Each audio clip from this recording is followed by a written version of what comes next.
दोस्तों, आज की वीडियो हमारी दूसरी वीडियो से बिल्कुल अलग है।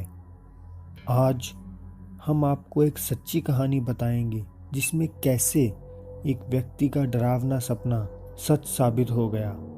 तो चलिए शुरू करते हैं। डियर डेविड की कहानी। एडम एलिस एक बहुत ही मशहूर लेखक और चित्रकार हैं। उनकी कॉमिक्स बज़फीड जैसी फेमस वेबसाइट पर पब्लिश होती हैं, पर कुछ समय पहले वे काफ़ी चर्चा में रहे और ये सब उनके कुछ ट्विटर पोस्ट की वजह से हुआ। उन्होंने अपनी पोस्ट में लिखा है कि उनके न्यूयॉर्क वाले अपार्टमेंट में एक छोटे बच्चे की आत्मा रहती है और इन चीज़ों को साबित करने के लिए उनके पास काफ़ी सारे वीडियो फुटेजेस भी हैं। शुरू करने से पहले मैं आपको फिर से याद करवा देता हूँ कि एडम एलिस बहुत ही फेमस पर्सनैलिटी हैं और वो यूट्यूब पर भी एक्टिव नहीं है, जिससे कि उन्हें एक फेक कहानी बताने से व्यूज़ मिल जाएंगे। अगर उनका ट्विटर अकाउंट चेक किया जाए तो भी हमें इस घटना से पहले और कोई भी ऐसे पोस्ट नहीं मिलते जिसमें किसी भी तरह के भूत की बात की गई हो। तो ये कहानी शुरू होती है 7 अगस्त को, जब उन्होंने अपने ट्विटर पोस्ट में लिखा, तो मेरे अपार्टमेंट में एक मरे हुए बच्चे की आत्मा घूम रही है और वो मुझे मारने की कोशिश कर रही है। अब बात यह है कि एडम स्लीप पैरालिसिस के शिकार हैं। ये एक ऐसी कंडीशन है जिसमें सोते वक्त किसी व्यक्ति की आंखें खुली रहती हैं, लेकिन वो हिल नहीं पाता और उसे लगता है कि वो कोई सपना देख रहा है और उसे अजीब आवाज़ें भी सुनाई देती हैं। एक मौके पर एडम ने बताया कि जब वो स्लीप पैरालिसिस में थे तो उन्होंने अपने बेड के एक पैर के पास एक छोटे लड़के को बैठे हुए देखा। उस लड़के के सिर का आकार बिगड़ा हुआ था, जिसमें एक तरफ गड्ढा हो रखा था। वो लड़का कुछ देर एडम की तरफ देखता रहा और फिर उठकर उसकी तरफ बढ़ने लगा। एडम ने बताया कि जैसे ही लड़का उनके बेड के साइड में पहुंचा, वो चिल्लाने लगे और उनकी नींद टूट गई। कुछ रातों बाद एडम को सपना आया जिसमें वो एक लाइब्रेरी में बैठे थे। वहां उनके पास एक बच्ची आई जो एडम को बताने लगी कि तुमने डियर डेविड को देखा है। वो मर चुका है और हमेशा आधी रात को ही दिखाई देता है।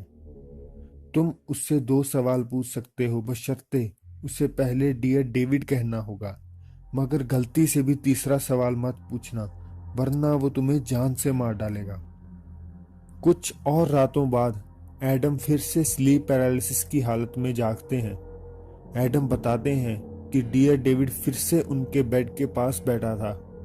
उस लड़की की बातों को ध्यान में रखते हुए एडम डेविड से पूछते हैं, डियर डेविड, तुम कैसे मरे? डेविड ने कहा, एक स्टोर में एक्सीडेंट की वजह से। फिर एडम ने पूछा, डियर डेविड, स्टोर में क्या हुआ था? डेविड बोला, मेरे सर पर शेल्फ गिरा दिया गया था। 2 सवाल पूछने के बाद एडम ने तीसरा सवाल पूछा, डियर डेविड, शेल्फ किसने गिराया? कोई जवाब नहीं आया। एडम ने फिर पूछा, शेल्फ किसने गिराया डेविड? पर फिर भी कोई जवाब नहीं आया। एडम ने बताया कि उन्हें रियलाइज हो गया था कि उन्होंने तीसरा सवाल पूछकर 2 क्वेश्चन रूल को तोड़ दिया है, पर फिर भी वे खौफ में ही सही पर सही सलामत उठ गए। एडम ने बताया कि उन्होंने कुछ समय बाद ही अपना अपार्टमेंट एक फ्लोर ऊपर शिफ्ट कर लिया और ट्वीट किया, 1 या 2 महीने गुजर गए और मैं डियर डेविड को लगभग भूल चुका हूँ। क्योंकि मैं एक फ्लोर ऊपर आ गया हूँ तो शायद डियर डेविड मेरा रास्ता भूल गया होगा। लेकिन हाल ही में कुछ अजीब घट रहा है। पिछले 15 दिनों से मेरी कैट्स रोज आधी रात को मेन गेट के सामने खड़ी हो जाती हैं और दरवाजे की तरफ देखती रहती हैं, बिल्कुल ऐसे जैसे दूसरी तरफ कोई हो।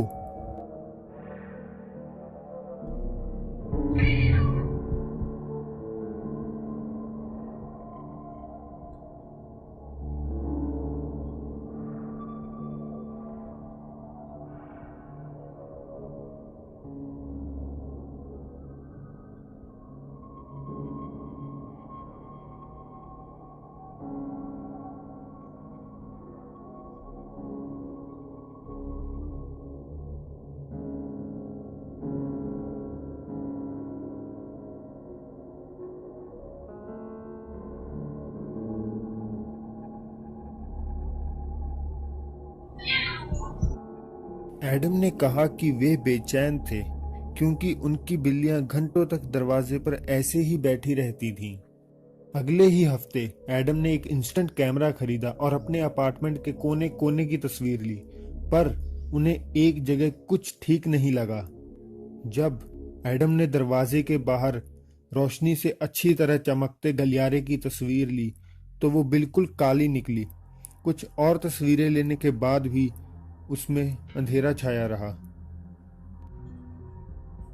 Okay, now I'm gonna take a photo of the hallway just to show you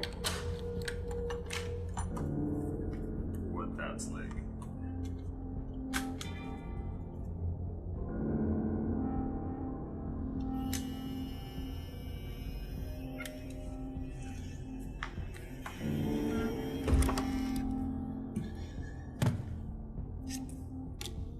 And as you can see, the first one has already developed. So let's see what this one does.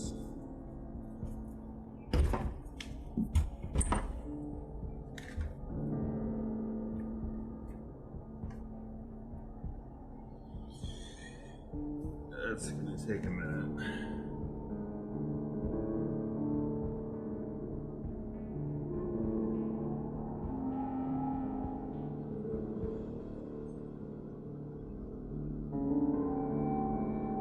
So I don't know. उसी रात Adam को एक डरावना सपना आया कि David उन्हें कलाई से पकड़कर घसीट रहा है, और सुबह एडम ने देखा कि उनके हाथ पर चोट का निशान है। एडम ने कहा कि शायद मैंने एक दिन पहले अपने हाथ को जख्मी कर लिया होगा और रात में दर्द होने की वजह से ये सपने में बदल गया हो। कुछ दिनों बाद एडम को अननोन नंबर से कॉल आने लगे। कोई कॉलर आईडी ना होने की वजह से एडम ने कॉल्स नहीं रिसीव की।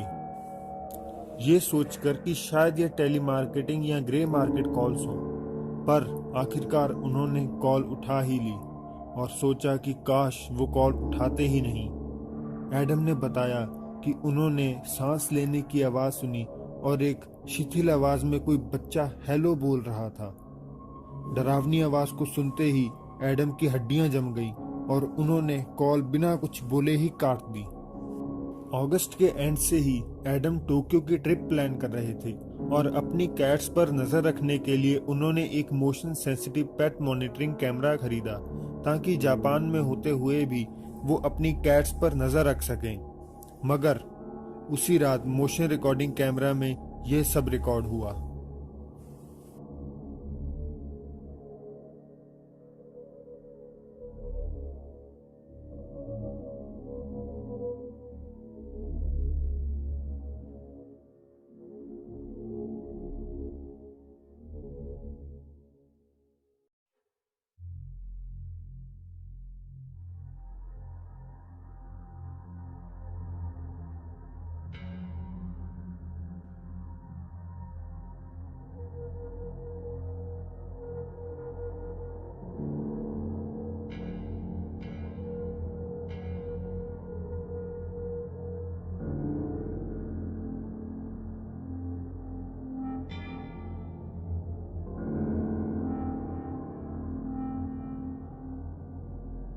दूसरी वीडियो में एडम की बिल्ली मैक्सवेल हवा में पंजे मारते हुए दिखाई दे रही है।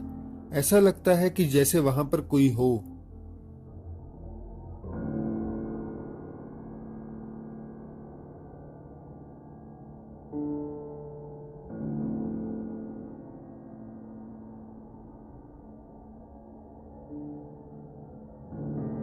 और भी काफी सारी घटनाएं एडम के कैमरा में रिकॉर्ड हुई। एडम ने बताया कि उन्हें अब भी अजीबोगरीब सपने आते रहे और भूतिया साए दिखाई देते रहे, पर इन सब के कुछ समय बाद ही एडम अपनी टोक्यो की ट्रिप के लिए निकल गए। तो अभी के लिए ये थी डियर डेविड की कहानी।